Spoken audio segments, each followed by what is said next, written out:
शिखर समागम में आपका स्वागत है। मैं हूं दिबांग। मेरे साथ दो खास मेहमान, राकुल प्रीत सिंह, सब जानते हैं आपको। फिल्मों में आपने इनकी कई फिल्में देखी होंगी। इम्तियाज़ अली, कश्मीर के लोग ख़ास तौर पर इनको इसलिए भी जानते हैं कि इन्होंने कश्मीर में कई फिल्में बनाई हैं। इन पर बात करेंगे, देखेंगे किस तरह से कश्मीर का जो परचम है वो बॉलीवुड में भी लहरा रहा है। राकुल, आपसे शुरुआत करें तो आपने भी यहाँ एक फ़िल्म शूट की हुई है। जी बिल्कुल। मैंने कुछ साल पहले मेरी एक तेलुगु फिल्म थी रामचरण के साथ, ध्रुवा, और वो मेरा पहला शूटिंग एक्सपीरियंस था। और उसके बाद से मुझे ऐसी एक फ़िल्म की खोज है जिसमें कश्मीर में शूट करने का मुझे मौका मिले, क्योंकि वो जो एक्सपीरियंस था वो बहुत ही मेमोरेबल था।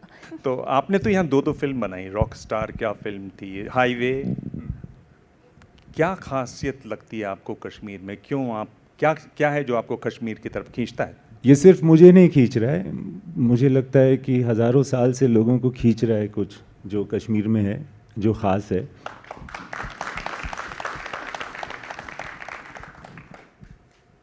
और तो मैं भी जब यहाँ आया तो मुझे भी उस चीज़ ने खींचा। कोई ऐसी चीज़ जो आप, जैसे मैंने नोटिस किया जब भी मैं कश्मीर में फ़्लाइट से आता हूँ तो यहाँ हवा ही कुछ ऐसी होती है कि एयरपोर्ट में ही ऐसे कुछ हैप्पी फीलिंग होने लगती है। जब तक मैं आज होटल पहुँचा, किसी ने मैसेज किया और फिर एक दो एक्सचेंज के बाद उसने बोला, why are you in such high spirits, what's wrong. Oh wow.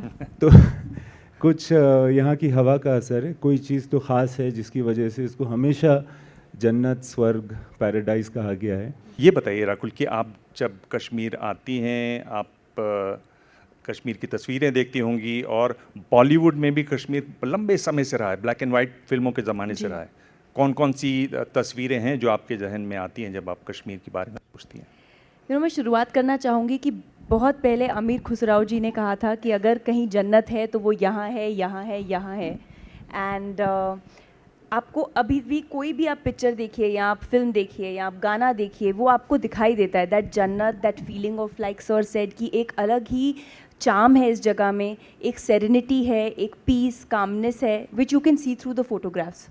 और मैंने काफ़ी फिल्में देखी हैं। I think some of my favourite songs व कभी कभी के गाने, या दिल से जो यहाँ शूट हुई है, हाईवे, रॉक स्टार, और अभी हाल ही में तुम क्या मिले जो गाना है रॉकी और रानी का, वो कश्मीर में शूट किया गया है।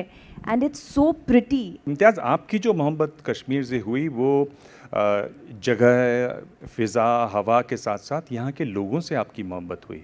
आप जो पहली बार आपको बुलाया गया रात के खाने पर, आपके पूरे परिवार को, जब आप 9वीं में पढ़ते थे, उस पर थोड़ा बोलें, क्योंकि कश्मीर के लोग भी, मेरे ख्याल से यहाँ हवा ऐसी है, पानी ऐसा है कि आप लोगों के पास कोई चारा नहीं है अच्छा होने के सिवाय।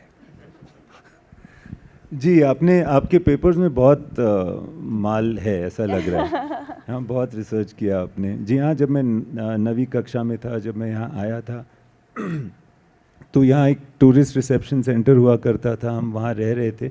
और वहाँ एक सज्जन थे जो हमें बस टिकट्स वगैरह लेने में हेल्प कर रहे थे, आउट ऑफ वे जाकर, बिकॉज़ वो टूरिस्ट रिसेप्शन में काम किया करते थे। तो हम बस लेते थे, गुलमर्ग जाते थे, पहलगाम जाते थे। पहली बार ऐसे हुआ था। तो वो वहीं he was not a very high ranking officer और एनीथिंग, ही वॉज वो एक वहाँ पे काम करते थे। एक दिन उन्होंने कहा कि मैं आऊँगा, आप लोग को, पूरे ख़ानदान को हम दावत देना चाहते हैं डिनर के लिए। तो हमने सोचा फॉर्मेलिटी में बोल रहा है। आप किसी टूरिस्ट जगह पे जाते हैं तो वहाँ लोग काफ़ी इस तरह की बातें बोलते हैं, आपको मस्का लगाते हैं, मगर मीन नहीं करते। सो हमने सोचा पता नहीं इसने कुछ एड्रेस सा दिया है, सो विल सी। हम सोनामर्ग से वापस आ रहे थे तो पता चला कि ये जो भाई साहब थे ये सोनमर्ग पहुंच गए थे हमें लाने के लिए, छुट्टी लेकर के। So he was there when we reach the bus stand. ये भाई साहब थे यहाँ पे, इनका नाम इरफान था।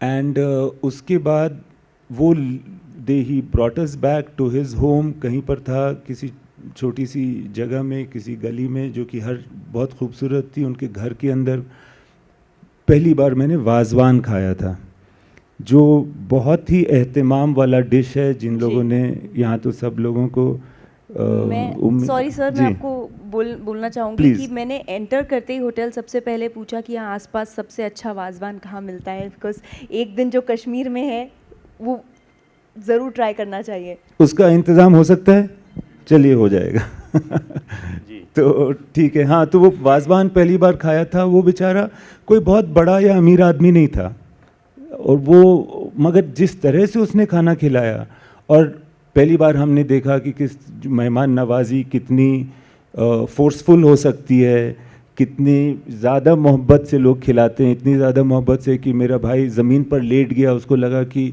उसका अंत आने वाला है।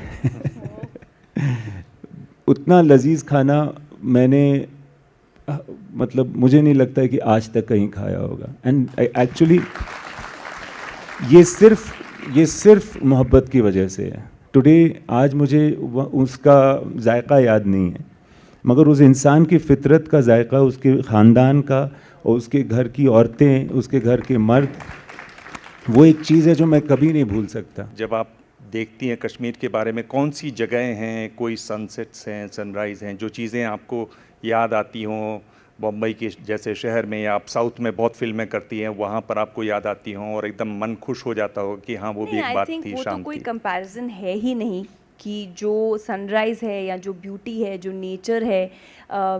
मैं अभी सर से बात कर रही थी पीछे कि मुझे ऐसा लगता है, और हो सकता है कि ये मेरे एक्सपीरियंस के कारण मुझे ऐसा लगता है कि मैंने बहुत जगहों पे शूट किया है। स्विट्ज़रलैंड के माउंटेन्स में भी शूट किया है, वहाँ स्विस एल्प्स पे, और यूरोप में अलग अलग जगहों पे गाने शूट किए हैं। लेकिन किसी तरह मुझे ऐसा लगता है कि जो कश्मीर की वादियाँ हैं और जो हमारे देश की नेचर है, वो आपसे बात कर रही है, वो आपसे कम्युनिकेट करती है, and which I feel you can't find anywhere around the world. जब कश्मीर की बात होती है तो बात होती किस तरह से एक बहुत सुहाना दौर था जब यहाँ पर शम्मी कपूर साहब की बहुत सारी फिल्में शूट हुई, और उसके बाद इसमें एक तरीके से वो दौर आया जब ये बंद हो गई, और वो एक ऐसा दौर था, मुश्किल दौर था कश्मीर के लिए, कश्मीर के लोगों के लिए। उन दिनों में क्या आपके दिमाग में कभी ये बात गूंजी जो राज तरंगनी में कलहन साहब ने कही, और बहुत खूबसूरत बात है कि कश्मीर के लोगों को दिल जो है वो आप स्पिरिचुअल माइट से जीत सकते हैं, आध्यात्म के बल से जीत सकते हैं, लेकिन तलवार की नोक से नहीं जीत सकते, तलवार से नहीं जीत सकते। ये वो लोग हैं, ये अलग किस्म के लोग हैं। ये आपने बहुत गौर करने वाली बात कही है। आपने जो पिछली दफ़ा कहा था अभी हॉल में, तो मुझे लगा कि यहाँ भी ज़रूर आप कहें। यहाँ पे जब मैं आया था, जो पहली बार आया था, तो शूटिंग बहुत हो रही थी, बट मैं स्कूल में था और कभी नहीं सोचा था कि फ़िल्म डायरेक्टर बनूंगा। तो दूसरी दफ़ा जब आया तो उस फिल्म डायरेक्टर बन चुका था, मगर मुझे ये यकीन था कि कश्मीर में शूटिंग हो नहीं सकती है, और यहाँ एक दौर था जहाँ बहुत होती थी, अब नहीं हो सकती है। तो मेरी खुशकिस्मती थी, खावर जमशेद जो यहाँ पर हैं और यहाँ पर वो पैनल पे भी थे, इनसे मेरी मुलाकात हुई पर्सनली। तो हम दोनों शौकीन थे जगह देखने के या चीज़ों को देखने के। मैं इनसे कहता रहा कि मुझे वो भी दिखा दो यार जहाँ टूरिस्ट नहीं जाते हैं, फ़लानी जगह ले चलो। फिर मैंने 4 बोला, इसने 16 दिखाई, फिर मैंने और 32 बोला। तो आई थिंक उस ट्रिप में इन्होंने बहुत सारी जगह मुझे दिखाई, और धीरे धीरे मुझे लगने लगा कि वो पार्ट रॉकस्टार का जो मैं राजस्थान में शूट करना चाह रहा था, अगर कुछ ऐसा मिरेकल हो जाए और मैं यहाँ शूट कर लूँ कश्मीर में, तो बहुत बड़ी बात हो जाएगी मेरे लिए भी। और उस वक्त फिल्म्स क्योंकि यहाँ शूट हो नहीं रही थी, तो फिर यहाँ लोगों से बात करके लगा जज्बा है, मगर हुआ नहीं है। और तो हमने शुरुआत की, मैंने इनसे पूछा कि हम जहाँ भी जाते हैं ना, वहाँ पे एक प्रोड्यूसर होता है, लोकल प्रोड्यूसर, लाइन प्रोड्यूसर, तो यहाँ का काम तुम कर लोगे? तो इसने कहा कि मुझे आता तो नहीं है। तो आई सेड अच्छा। मैंने बोला मगर मैंने फिल्में कुछ बनाई हैं, आता मुझे भी कुछ ख़ास नहीं है, तो अपनी जमेगी काफ़ी। तो मगर यहाँ के जो लोग थे, जैसे पुलिस और अथॉरिटीज़ वगैरह में जो लोग थे, उन्होंने बहुत सपोर्ट किया, और ख़ास करके लोगों का ये जज्बा था कि नहीं जी हम तो करेंगे, हम तो आ जाएंगे, हम किसी भी हालत में किसी भी कॉस्ट पर कोऑपरेट करेंगे। इस तरह से आसिफ आए और बहुत सारे लोगों ने सपोर्ट किया। तो हमने पहली दफ़ा ये एक काम किया और स्मूथ शूटिंग। उस वक्त लोग फिल्म इंडस्ट्री के बहुत डरे हुए थे। तो आई रिमेंबर क्योंकि जैसे ऋषि कपूर साहब थे, ही हिमसेल्फ, वो उन्होंने यहाँ इतनी शूटिंग की है, उनके यहाँ दोस्त है, उनको बहुत मोहब्बत है यहाँ। मेरे भाई की शादी जब हुई तो वो मतलब ख़ुद को इनवाइट करके वो यहाँ आए क्योंकि उन्होंने आना था यहाँ पे। बट ही वॉजंट श्योर कि यहाँ कितना सेफ़ है। तो उन्होंने बोला कि सेफ़ है, रणबीर वहाँ जाएगा, तुम ज़िम्मा लेते हो? तो मैंने कहा कि मैं ज़िम्मा लेता हूँ। सो इस तरह से then we came and started shooting over here. आपने फिर दोबारा एक फिल्म यहाँ पर बनाई, क्या हाईवे जो आपने बनाई यहाँ पर, उसका कैसे ख्याल आया और कौन कौन सी जगहों को आपने चुना उसमें? एक्चुअली आई थिंक हाईवे में हम लोग पहलगाम की तरफ काफ़ी शूट हमने किया था। और वो भी एक तो चंदनवाड़ी को रास्ता जाता है तो वहाँ पर उस रास्ते पर बहुत सारा शूट किया था हमने, और दूसरा आरू की तरफ काफ़ी शूट किया था। आरू एक जगह है एंड उस वहाँ पर बहुत सारा वहाँ शूट किया था। ऊपर जो कुछ रोड के बाद चल कर के भी जाते हैं जहाँ डोके होते हैं, जहाँ वो गुजरों के घर होते हैं, जो वो लोग कुछ दिन रहते हैं और कुछ दिन खाली रहते हैं, वहाँ फिर शूट किया था। उसमें फिर ऐसी ऐसी जगह मिलती है वाकई कश्मीर में। यहाँ पर हमने एक सीन किया था, you being actor will understand, वो स्क्रिप्टेड नहीं था एक्चुअली। हाईवे में काफ़ी कुछ स्क्रिप्टेड नहीं था, पर वो पानी ऐसे आ रहा था आरू के रास्ते में दैट मतलब उस वक्त था हमारे पास, तो हमने सोचा कि एक सीन ऐसे ही होना चाहिए कि पानी को कोई देखे, अगर ख़ास करके अगर कोई किसी एक्सपीरियंस से गुजर रहा है, इमोशनल एक्सपीरियंस से, तो उसके ऊपर क्या बीतेगा। It was just the power of the flow of water and the beauty of that place that like Alia acted that part so beautifully. She broke down out of joy emotionally. So हाँ, उस तरफ बहुत shoot किया था। और correct, I think इस side में ज़्यादा शूट किया था हमने हाईवे में। जी हाँ। हैरिसन फोर्ड की फिल्म है Indiana Jones and Dial of Destiny, जिसमें वो 80 के हैं पर वो फिल्मों में इस तरह से उन्होंने काम करके उनको 70 का बना दिया।